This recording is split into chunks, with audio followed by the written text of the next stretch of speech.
1979 F250. It goes.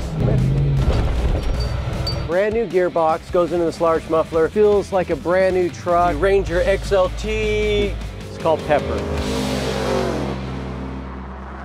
Hey guys, Jason with Fat Fender Garage, and behind me we have a pretty sweet truck known as Pepper. And so if you're familiar with keeping it classic, he purchased this several years ago, did a few things to it and sold it to a good friend of ours. He had it for about a year and then he decided, hey, let's get crazy with it. Let's get new suspension. Let's make it look good. So if you're not familiar with keeping it classic, there you go. Roman, little marketing love for you. If you're looking for a crew cab, like this guy knows crew cabs, right? So we've got this really sweet 1979 Ford F250, I forgot for a second, F250 and crew cab. So pretty sweet, red and white. You got this really cool vintage bug shield, pretty cool. I remember getting those in the old days and putting them on. Tried to keep as much originality as we could. We had to upgrade some lights and lenses that had kind of cracked and fallen apart, but we tried to keep the outside as original as we could. And so all new lighting, LED lighting, everything, and so pretty sweet. But the best part about these is really just driving it. And so I want to kind of show you the chassis a little bit later and make sure you see that, but we'll kind of pop the hood open, let you kind of take a quick peek at it, see what's under the hood, and then we're going to go for a ride and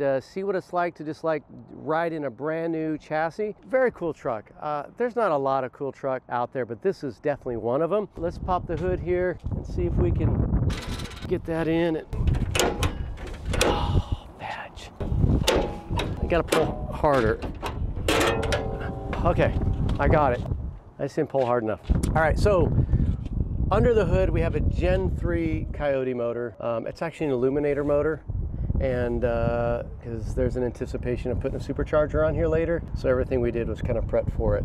I've got the 4-inch cold air intake, we've got the overflow power steering fluid here, you've got the ECU there, we've got the amp running board controller, Ford racing control pack over there, we got a light or LED light, you know, for underneath when it's nighttime and you have to pop the hood. A couple new brand new parts and stuff that we've, you know, cleaned up and kind of simplified the look. Now this is powder coated inner fenders. We try to keep it looking kind of original to 1979. Core support was all cleaned up and powder coated black. These were all cleaned up, powder coated black. Kept everything as original as we could without having to buy a bunch of new aftermarket parts. It's kind of cool. You just get in it and go. You know, this is, you're not worried about paint looks like, you're not worried about scratching it. So anyways, pretty cool. It does the job, and from here we just got to go drive it. Oh, fetch. That didn't go well. Edit that out, will you? How about come here?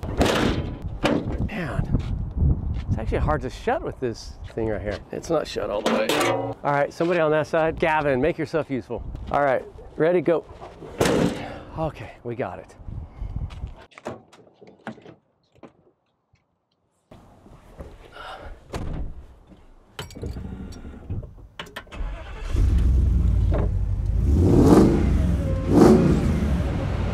AAA reminds you, buckle up, buttercup.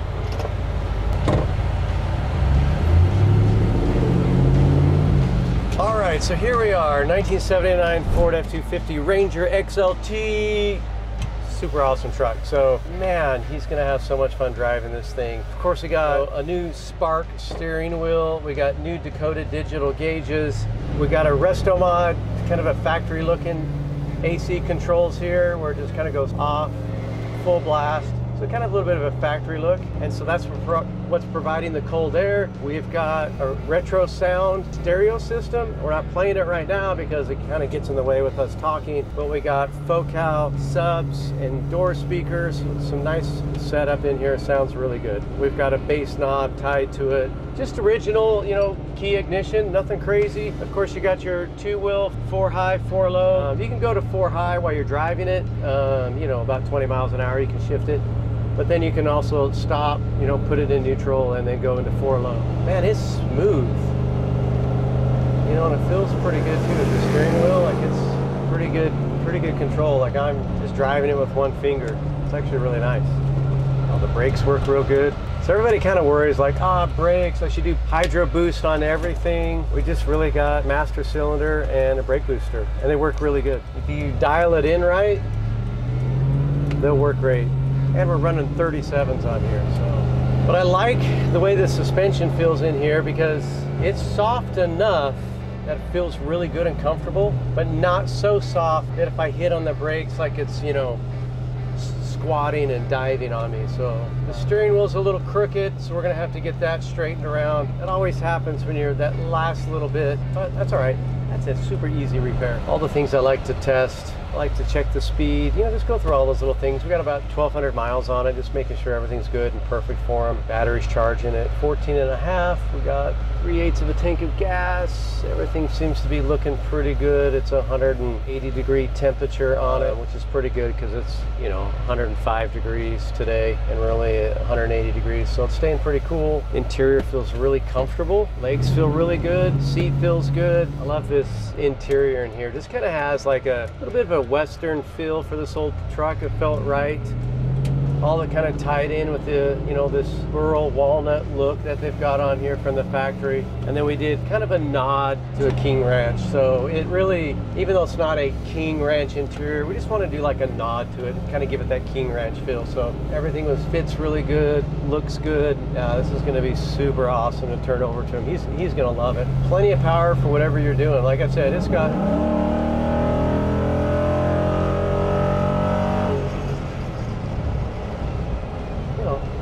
it goes. I mean, it's a big pickup truck. So I just want to take like a good little bump and see how it feels. So far, it just feels too good.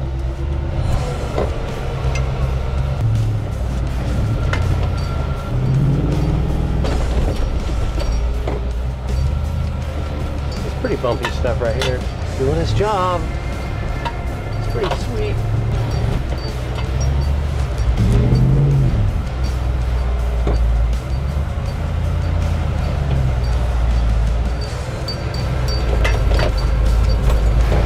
Seems like it works. I may have taken it off-roading. Yeah, I went over. It wasn't too big, just a big little burn, went up and over. Put it in 4 high. It was fun. Yeah, super sweet. But the truck's heavy. It's like 5,500 pounds. So we should be able to get this back to him and we'll have a good time with it. All right, now that we've goofed off with it, we'll take it inside. What I want to do is get it cleaned up, put it on the lift, let you guys take a look at underneath, look at how it's put together, see the suspension and all the components underneath. So we'll get it on the lift and get this thing kind of final detailed out and ready for the customer. So very happy with it. It drives nice. It's wonderful. This thing's going to be driven all the time. And you know, when you get a truck and you're driving it, there's always bugs you got to work through, and that's why we put so many miles on things, just to kind of work through the bugs, make it that much better, so that handoff to the customer, you know, he's happy with it. All right, we're gonna get inside, get it cleaned up, and then we'll go from there. And so I want to kind of go over the frame with you and talk about some of the features and why our frame is really one of the best frames out there, if not the best four-wheel drive frame that you can purchase and put underneath your truck. So first and foremost, a chassis that's been engineered and designed, and it's completely super strong, 3/16 plate steel, bent, welded together, and it's robust. And so it's going to handle any horsepower you want to throw at it. You want to take it out and actually go four-wheel driving, it's going to be able to handle it. So we used Currie front and rear 9-inch fabricated housings, 35 spline chromoly axles, 1350 yokes, and it's really designed to handle pretty much most of anything you can throw at it.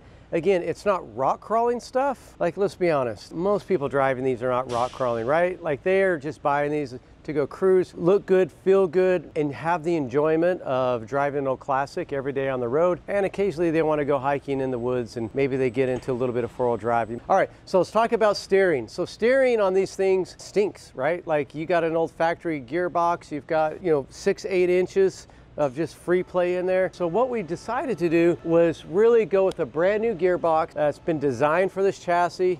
And it's really been, it's brand new, can handle all that you want to throw at it. And then in order to keep everything tight and rigid, so we had no flex, we went with a nice Billet RPM steering and drag link. And so this is really just like super robust. You're not getting any flex in this. You get those smaller diameter bars, they're gonna have a lot of flex in it. And then you're gonna get, you know, the steering, you're gonna think, man, I paid all this money and it's just still the same, right? Well, if you're using old technology, it's going to drive like old technology, right? So really trying to update it and also be able to handle with the larger wheels. He's got 37-inch tires on here, and so you really need something robust that can actually handle the strength of the movement of these. Of course, we got disc brakes, four-wheel drive disc brakes. We've got 12-inch locked off-road coilovers, billet reservoirs, and then really full stainless steel exhaust system. Kind of cool. We've got resonators right here. These kind of go in two, and so it just goes into this large muffler and then comes out, and we've got dual exhaust going out the back. Of course, we got a little bit of a skid plate from the transfer case, and tranny kind of helped protect that. If you did go off-roading, you know, you got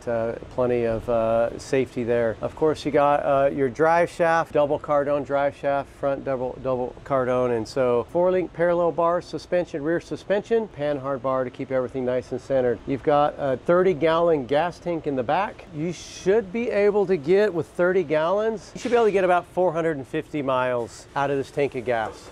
Maybe 500 if you keep your foot out of it. He's running a Gen 3 Illuminator Coyote motor. The reason why we went with the Illuminator is because he plans on putting a supercharger in it soon. I think he just wanted to kind of drive it for a while. I think he promised his wife that he wouldn't supercharge it and keep the cost down. He's holding up to his end of the bargain, but I'm pretty sure within a year he's going to be back. We'll throw a supercharger on it. So everything we did was based on planning to put a supercharger in it. It's pretty cool. So all the brake system and everything is completely plumbed and done. It's ready to go. We kept the characteristics of the original truck, which is what he likes. With a lot of comments people made, just like, hey, how come you didn't paint it? How come you didn't like clean all that rust off? Well, the reality is he just kind of wanted to keep that originality of it. And so we did undercoat everything and protect it so it's all fresh and brand new underneath here. But at the end of the day, it's some of the original patina he wanted to leave. So we've got front and rear sway bars. You know, you're not going to get a lot of body roll. 8-inch, 10-inch, and 12-inch coilovers that you can use when you're picking a chassis.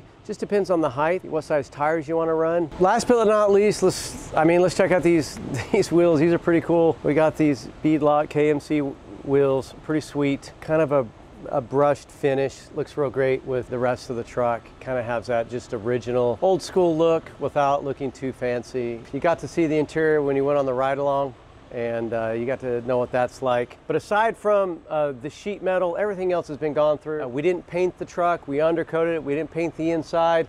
We only painted the firewall and just kind of cleaned up the engine compartment and really kept everything pretty simple. So on a Revival series, it's pretty much that's all you're gonna get. We're gonna clean up the firewall, we're gonna clean up the engine bay, and then from there, you know, we're just gonna look at swapping everything over like we did on this. Pretty excited. We're gonna hand this over to the customer here in the next few days and get that handed over to him. But we wanted to be able to make sure we got as much detail on the chassis for you guys to take a look at and experience the driving ride quality of it, and you know what it's like and why people do it. You know, some companies that will just change a couple parts on the original chassis, and that's great. You know, that's one way, but for us to get the full-blown experience and get everything just perfectly dialed in, a brand new chassis is really the way to go. Plus it's just easier. You're just like, boom, put sheet metal on it and then start wiring it up and plumbing it. So pretty cool. So I hope that's really helpful. I hope you had a good time riding along with us and checking it all out. And if you need a chassis, reach out to us. We're ready to sell you a new chassis. It really makes hot rodding that much easier when you can just take your really nice truck that you got,